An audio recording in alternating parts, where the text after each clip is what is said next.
Hello दोस्तों, स्वागत है आप सभी का आपके अपने चैनल गुरुमंत इंस्टीट्यूट में। आज का ये वीडियो 12th क्लास फिजिक्स का रहेगा। फिजिक्स में हमारा डेरिवेशन की सीरीज चल रही थी, तो उसी में नेक्स्ट डेरिवेशन है। बहुत ही शानदार डेरिवेशन हम इसको करेंगे। उत्तल गोलीय पृष्ठ, उत्तल गोलीय पृष्ठ पर अपवर्तन का सूत्र बोर्ड की दृष्टि से बहुत ही महत्वपूर्ण है। और अब तक आपने नहीं सीखा है ये डेरिवेशन, तो आप सीख जाओगे और पेपर तक तो भूल नहीं पाओगे। स्टार्ट करते हैं। देखिए, ये वाला जो चित्र है, इस चित्र को मैं समझाता हूं आपको बहुत ही प्यार से बना के, और इसी चित्र के जरिए आपकी थ्योरी बन जाती है। हमारे पास में क्या कहा है, पहले हेडिंग पढ़ो, उत्तल गोलीय पृष्ठ पर अपवर्तन का सूत्र। ठीक है, तो जैसे कि मैं मान के चल रहा हूं, माना हमारे पास ये एक उत्तल गोलीय पृष्ठ है, जैसे ये बना दिया मैंने ऐसे। ठीक है, ये वाला चित्र यहां पर बन जाएगा, देखते रहना। जेड जेड डैश, ये जेड जेड डैश हमारे पास एक उत्तल गोलीय पृष्ठ है जो दो माध्यमों विरल और संघन, यानी इसके बाहर यहां पर विरल माध्यम है और इसके अंदर का संघन माध्यम है। संघन बोले तो जैसे कि मान लीजिए कांच है, और विरल बोले तो यहां पर वायु है। ऐसे दो माध्यमों को अलग अलग करता है, ये पृथक करता है। यही थ्योरी लिखनी है। माना हमारे पास जेड जेड डैश एक उत्तल गोलीय पृष्ठ है जो विरल माध्यम और सघन माध्यम को अलग अलग करता है, अर्थात पृथक करता है। ये इसके बीच में लगा हुआ है। जैसे समझ लो दरवाजा, खिड़की, खिड़की के अंदर का वातावरण, जैसे एसी लगी हुई है, कमरा है, कमरे की जो खिड़की है वो एक प्रकार से ये उत्तल गोलीय पृष्ठ या पृष्ठ की तरह कार्य करेगा। खिड़की के अंदर यानी कमरे के अंदर का टेम्परेचर कुछ और होगा, बाहर का कुछ और, तो दोनों माध्यम बन गए। ऐसे ही दो माध्यमों को अलग अलग करता है। ठीक है, माना कि इसका ध्रुव P और इसका वक्रता केंद्र C है। वक्रता केंद्र यहां पर C ये है और ये ध्रुव P है, और इस ध्रुव को मिलाने वाली जो रेखा होती है मुख्य अक्ष होती है। ठीक है, तो इसकी मुख्य अक्ष ये है। ठीक है, माना इस उत्तल गोलीय पृष्ठ का ध्रुव P तथा वक्रता केंद्र C है। माना इसके मुख्य अक्ष पर एक बिंदु वस्तु O रखी है। माना इसकी मुख्य अक्ष पर एक बिंदु वस्तु O रखी है। बिंदु वस्तु O से चलने वाली प्रकाश किरण इस बिंदु M बिंदु पर आपतित होती है, और यह जब कोई प्रकाश किरण उत्तल पृष्ठ पर विरल माध्यम से सघन माध्यम पर टकराती है तो वो अविलंब की ओर झुक जाती है। तो यहां पर अविलंब क्या बनेगा, ये वाला अविलंब बनेगा ऐसे, इसको वक्रता केंद्र को मिलाने वाली रेखा ऐसे, तो ये वाला अविलंब कहलाएगा। और जो ये जो रेखा है, जानी तो इसको ऐसे चाहिए थी, थोड़ी सी ऐसे झुक जाती है, झुककर आगे चली जाती है। जब ये झुक के आगे चली जाती है तो आगे तो इसको ये कहीं पे पता नहीं चलेगी, तो हम इसको क्या करते हैं, थोड़ा सा पीछे मिला के देखते हैं। तो जैसे ये पीछे मिलाते हैं तो ये मान लीजिए कि यहां पर ये मिल गई, इस वाले मुख्य अक्ष पर, इस वाले बिंदु पर ये मिल गई। तो ऐसा लग रहा है जैसे मिलती हुई प्रतीत हो रही है। तो यहां पर एक बिंदु यानी एक प्रतिबिंब बन जाता है। मुख्य अक्ष पर एक क्या बन जाता है, एक प्रतिबिंब बन जाता है।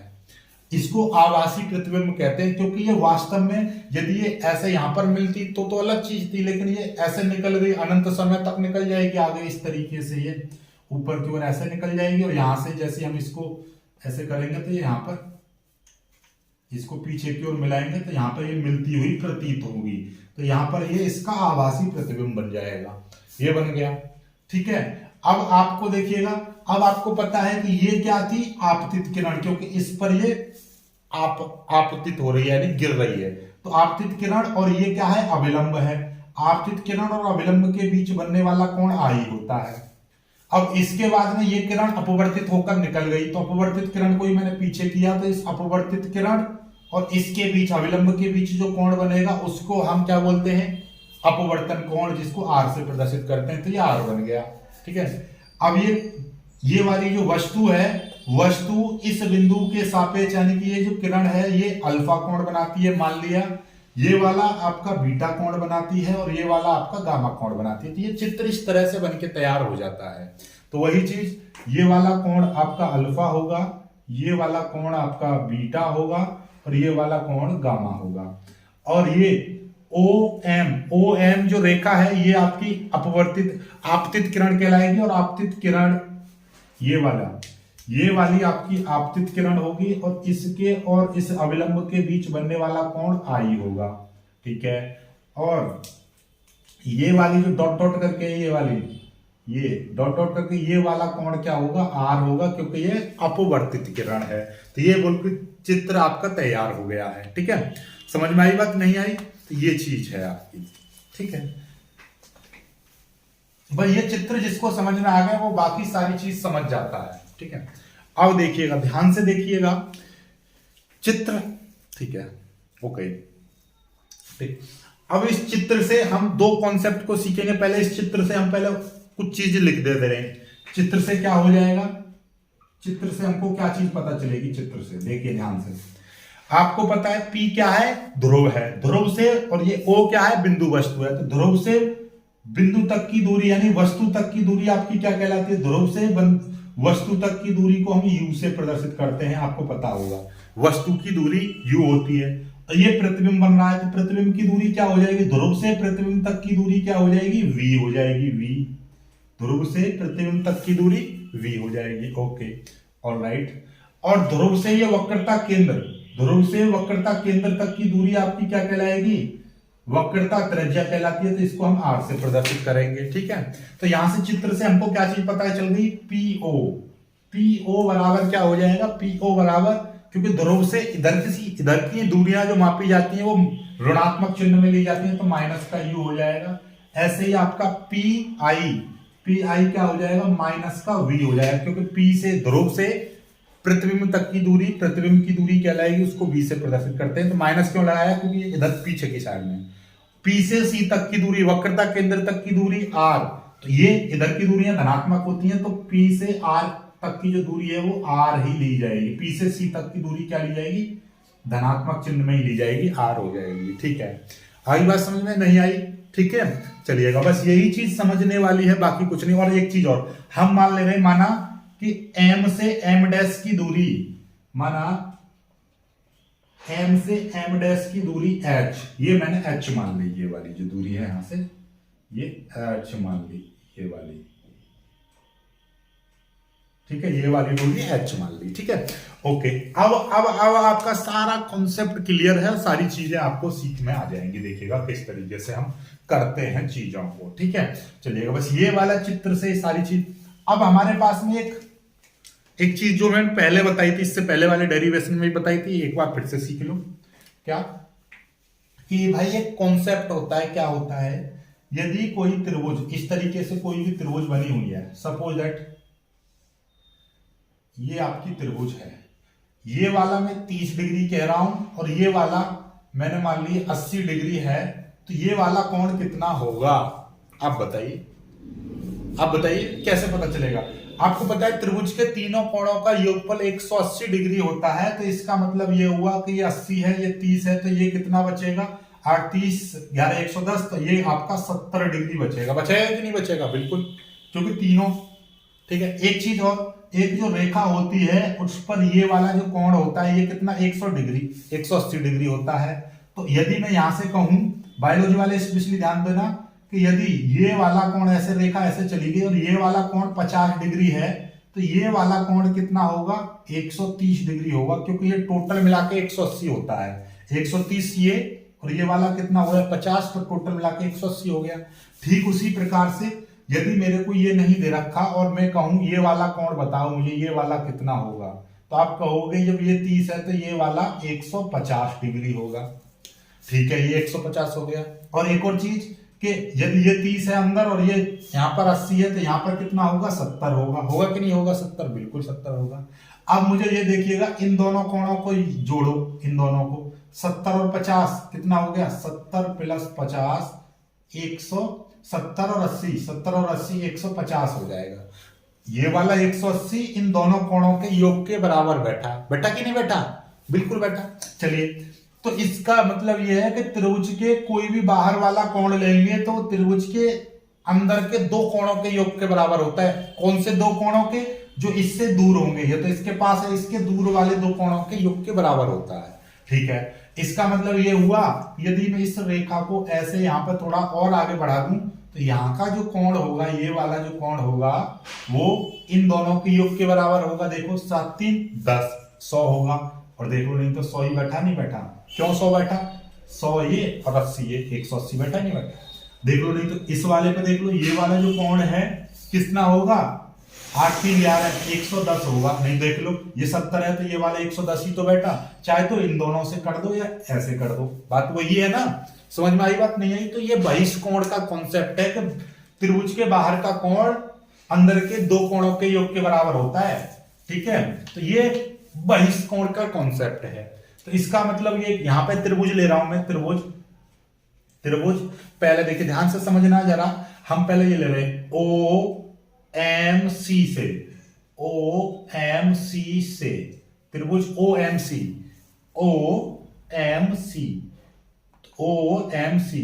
तो ओ एम सी को मैं यहां पे बना दे रहा हूं एक बार। ये सी बिंदु है, यहां पर ओ है, और यहां से सी से एक रेखा ऐसे गई है और ओ से ऐसे गई है, ये वाली यहां पर एम है, यहां पर एम है, देखो ओ एम। ये वाला कोण यहां पर अल्फा बन रहा है, ये वाला कोण यहां पर सी पर गामा बन रहा है, और ओ एम के जरिए इस वाले अविलंब, ये अविलंब है, ये यहां पर ये अविलंब है, और इससे जो कोण बन रहा है यहां पर, ये वाला कोण आई है। तो इसका मतलब ये हुआ कि ये जो बाहर वाला जो कोण है अंदर के दो कोणों के योग के बराबर होगा, यानी कि बहिष्कोण, यही बहिष्कोण कहलाएगा। यही बाहर का जो कोण है ये आई किन के बराबर होगा, अल्फा और गामा के बराबर होगा, अल्फा प्लस गामा के योग के बराबर होगा। समझ में आ गई होगी बात आपको कि त्रिभुज के बाहर का कोण अंदर के दो योग कोणों के योग के बराबर होगा, पहली चीज। अब त्रिभुज हम दूसरा त्रिभुज लेंगे, ये वाला त्रिभुज ले रहे हैं I M C, I am C से, त्रिभुज आई एम सी से लेंगे हम, तो इसमें भी बहिष्कोण लगाएंगे, बहिष्कोण वही चीज। अब ये आई है, ये रहा ऐसे आई एम सी, इस तरीके से ये ऐसे बनना है ना, डॉट डॉट डॉट करके ध्यान से समझना। आई, ये यहां पर एम बन रहा है, ऐसे निकल रहा है, ये सी है यहां पर, और ऐसे बन रहा है ये। तो ये यहां पर सी है, ये बीटा बन गया, ये यहाँ पर बीटा है, यहाँ पर गामा है, और ये यहाँ पर ऐसे करके ये वाला जो बन रहा है आर है, ये वाला। तो ये बहिष्कोण आर इन दोनों के योग के बराबर होगा। तो यहाँ पे बीटा जो है आपका, सॉरी आर, ये बहिष्कोण आर किसके बराबर होगा, बहिष्कोण ये आर एक तो बीटा प्लस एक गामा, इसके बराबर होगा। ये बहिष्कोण आर इस बीटा और गामा के बराबर होगा, क्योंकि त्रिभुज के बाहर का कोण अंदर के योग के बराबर होगा। ठीक है, ये हमारे पास में आर वैसे क्या था, अपवर्तन कोण, आई क्या था, आपतन कोण। तो मतलब स्नेल का नियम क्या कहता है, स्नेल के नियम से, इसको समीकरण मत मानो, कोई दिक्कत नहीं, आई और आर दोनों के मान रख दो। स्नेल का नियम क्या कहता है, sine i upon sine r is equal to n. N क्या है, ये यहां पर कौन सा विरल माध्यम था, और इधर क्या था, सघन माध्यम था, और ये विरल माध्यम का सघन माध्यम के सापेक्ष अपवर्तनांक है एन। तो आपतन कोण की जया और अपवर्तन कोण की जया का अनुपात माध्यमों के अपवर्तनांक के बराबर होता है, ये नियम है स्नेल का। ठीक है, अब हमारा साइन आई का मान रख देंगे, आई का मान कितना है, अल्फा प्लस गामा, और इसका मान कितना है, साइन आर का मान कितना है, बीटा प्लस गामा, बराबर ये हो जाएगा एन। क्योंकि ये जो पृष्ठ है उत्तल गोलीय पृष्ठ बहुत पतला है, चूंकि उत्तल गोलीय पृष्ठ बहुत पतला है, इसलिए साइन को छोड़ने पर, देखिए कॉन्सेप्ट क्या कहता है, जब कोई चीज एंगल बहुत ज्यादा छोटा है तो उसमें ट्रिग्नोमेट्री फंक्शन लगाने की जरूरत नहीं है, ये अपने आप में ही, जैसे कि मान लीजिए ये जो एंगल है कि 4 डिग्री 5 डिग्री बहुत छोटा एंगल आ जाए, तो उसका मतलब क्योंकि ये बहुत छोटा सा रहता है, तो छोटे पर छोटा एंगल, और छोटे एंगल में हम यदि वैल्यू लगा दें 4 डिग्री 5 डिग्री में, साइन 4 डिग्री 5 डिग्री, क्योंकि साइन 90 का मान ही 1 होता है तो साइन 4 डिग्री का मान कितना होगा, और कम हो जाएगा। तो इसका मतलब ये बहुत छोटी दूरियां होती हैं, तो इसलिए हम उन पर इस साइन cos tan का कोई प्रभाव नहीं होता। ये सारी दूरियां बहुत पास पास होती हैं, बहुत छोटी होती हैं, इसलिए इनको छोड़ देते हैं। साइन को छोड़ देंगे, ट्रिग्नोमेट्रिक फंक्शन को छोड़ देंगे, तो क्या आ जाएगा यहां पर आपका सिर्फ और सिर्फ अल्फा प्लस गामा और ये बीटा प्लस गामा बराबर एन आ जाएगा। अल्फा प्लस गामा बराबर इसकी मल्टीप्लाई इधर करेंगे तो एन बीटा प्लस गामा हो जाएगा, ये चीज आ जाएगी। अंदर मल्टीप्लाई करेंगे तो अल्फा प्लस गामा बराबर n beta plus n gamma, ये हो जाएगा। ठीक है, कोई दिक्कत नहीं है। अब हम क्या करेंगे, हमारे पास में एन गामा हो जाएगा, इस वाली चीज को उधर ले जाओ और इसको इधर ले आएंगे तो अल्फा माइनस एन बीटा बराबर एन गामा माइनस गामा। ये एन गामा उधर चला जाएगा, ये वाली चीज इधर आ गई और ये वाली चीज इधर चली गई, तो अल्फा माइनस एन बीटा बराबर इसमें से गामा कॉमन ले लो तो एन माइनस वन बचेगा, एन माइनस वन बचेगा। तो इसको समीकरण 1 मान लो। ठीक है, समझ में आई। इसमें से ये गामा कॉमन ले लिया तो एन माइनस वन बचा, समीकरण 1। अब आपको क्या चाहिए, एक अल्फा बीटा गामा, क्योंकि ये जो एंगल थे अल्फा बीटा गामा इनकी वैल्यू चाहिए। जैसा आपने पहले वाला डेरिवेशन देखा होगा तो उसमें भी तो हमने किया था। चलो इसकी वैल्यू निकालेंगे। इसकी वैल्यू निकालने के लिए हम पहले अल्फा की वैल्यू निकालेंगे, तो अल्फा इस वाले त्रिभुज में बन रहा है इन, तो ये क्या होगा, त्रिभुज ओ एम डैश से। ठीक है, त्रिभुज ओ एम डैश, तो इस तरीके की त्रिभुज दिखाई दे रही है, ये ऐसे दिखाई दे रहा है ना, ओ एम डैश, ये वाली एच ये वाले अल्फा, यही तो है। और ये वाली जो दूरी है आपको पता है एम ओ एम क्या है, एम ओ नहीं पता लेकिन पीओ जरूर पता है, कोई दिक्कत नहीं है। तो पहले हम यहाँ पे लगाते हैं टेन थीटा। आपको पता होगा टेन थीटा बराबर होता है लंब बट्टे आधार, लंब बट्टे आधार होता है। तो टेन थीटा, थीटा की जगह पर अल्फा, टेन अल्फा बराबर लंब क्या है एम डैश और आधार क्या है एम डैश ओ है, एम डैश ओ। अब आपको ये चीज देखिएगा, आपको पता है क्योंकि ये बहुत, देखिए होता क्या है कि ये लेंस में या ये गोलीय पृष्ठ में झुकाव कितना है, बहुत छोटा है, बहुत ही बारीकी सा एंगस्ट्रॉम में झुकाव आता है। मान लीजिए कोई मिरर है उसमें थोड़ा सा कर्व आ रहा है, तो कर्व इतना ज्यादा नहीं, हल्का सा कर्व होगा, हल्का सा, जैसे मैंने मेरे हाथ में भी तो ये कर्व बनना है एक प्रकार का हल्का सा कर्व। तो ये वाली जो दूरी है इसको नेग्लिजिबल मान के छोड़ देते हैं, ऐसा मानते हैं कि ये पी और एम डैश दोनों बिंदु बहुत ही पास पास हैं, बहुत ही बिल्कुल पास हैं, समझ रहे हो। तो इस तरीके से, ठीक। तो इसका मतलब क्या है कि भाई जैसे कि आप समझ लो आप और आपका मित्र एक चारपाई पर लेट रहे हैं, तो उनके बीच में यदि देखा जाए तो हल्का सा गैप रहेगा 1-2 सेंटीमीटर का, लेकिन दूर से कोई देखेगा ऊपर आसमान में या खड़े होकर देखेगा तो वो बोलेगा दोनों एक पास में लेट रहे हैं, एक पास में यानी एक ही जगह पे लेट रहे हैं। गूगल में मैप कहाँ पे दिखाएगा, दोनों की पोजीशन एक ही जगह दिखाएगा, भैया एक खाट पे लेट रहे हैं। तो ऐसे ही ये एक खाट मान लो, ये बिंदु तो वहां पर है। तो इसलिए हम क्या कहेंगे कि ये जो P और M को हम क्या मान लेंगे कि भैया ये जो M डैश है, M डैश O जो वैल्यू है ये आपका M डैश O PO के बराबर होगा, M डैश O यानी PO के बराबर होगा। तो इसका मतलब क्या हो जाएगा, टेन अल्फा बराबर M डैश बट्टे PO हो जाएगा। तो M डैश की जगह पर P मान लेंगे, तो टेन अल्फा बराबर M डैश की वैल्यू H, ये H और PO की वैल्यू माइनस यू, क्योंकि आपको पता है कि ये जो वैल्यू है सारी की सारी वैल्यू, ये जो एंगल है बहुत छोटे छोटे हैं, इसलिए ट्रिग्नोमेट्रिक टर्म को हम छोड़ देंगे। ठीक है, तो गोलीय पृष्ठ बहुत पतला है इसलिए इसको छोड़ने पर, तो इसलिए मैं यहाँ पर सीधे सीधे लिख दे रहा हूं, टेन को छोड़ने पर, चैन को छोड़ देंगे तो अल्फा बराबर वैल्यू आ जाएगी H अपॉन माइनस का U, ये अल्फा का मान निकल आएगा। ऐसे ही अब की बार हम कौन सा त्रिभुज लेने वाले हैं, अब की बार लेंगे हम IM डैश। तो अब त्रिभुज IM डैश से वही टेन थीटा बराबर लंब, यानी कि M डैश बट्टे M डैश I हो जाएगा। और आपको पता है क्या है कि m डैश i की जो वैल्यू है वो पी आई के बराबर होगी और पी आई का मान माइनस का v है। पहले यहां तक कर लीजिएगा, यहां तक कर लीजिए बहुत जल्दी, यहां तक स्क्रीनशॉट ले लीजिए, फिर मैं इसको मैं मिटा रहा हूं। ठीक है, इसको मैं मिटा रहा हूं, इसकी कोई हमको आवश्यकता नहीं है, इसको मिटा दे रहा हूं। ठीक है, ये हो जाएगा।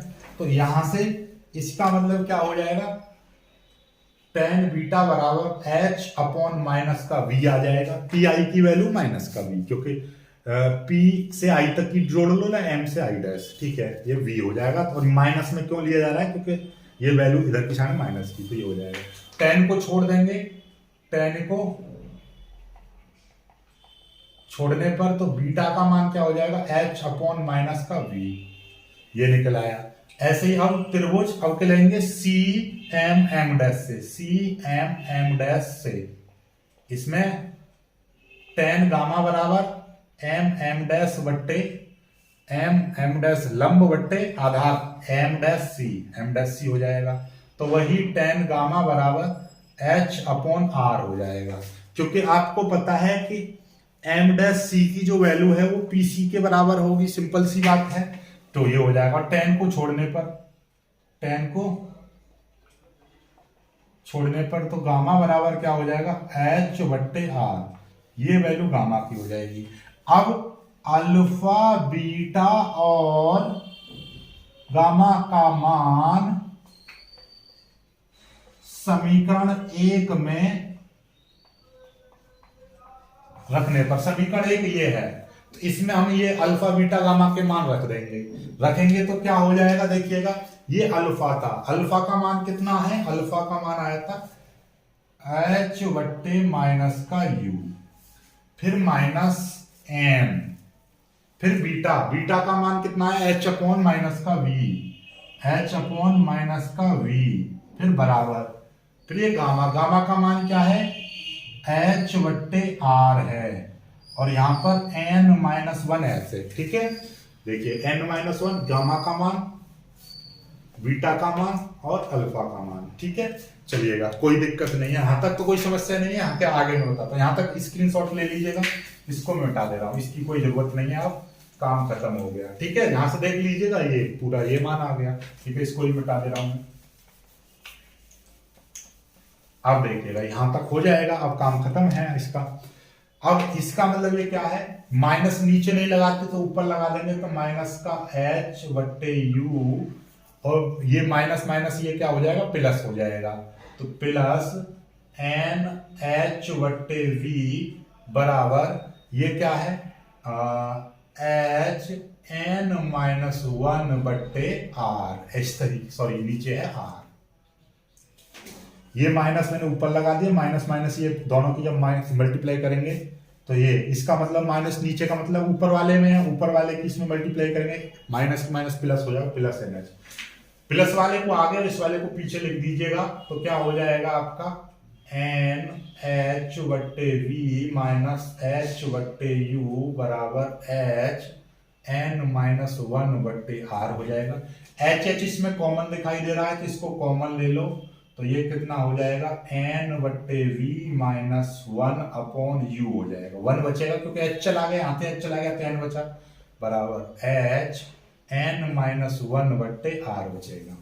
ठीक है, अब ये क्या होगा, इस h से ये वाला h कट जाएगा, तो n बट्टे वी माइनस 1 अपॉन यू बराबर n-1 बट्टे r, इतना बचेगा।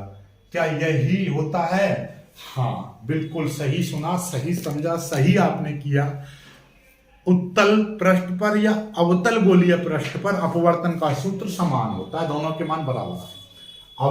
ये क्या है, उत्तल गोलीय पृष्ठ है, इससे पहले कल हमने जो कराया था अवतल गोलीय पृष्ठ था, तो अवतल गोलीय पृष्ठ और उत्तल गोलीय पृष्ठ दोनों पर सूत्र यही आता है। आई होप कि आपको बहुत ही बेहतर तरीके से समझ में आया होगा।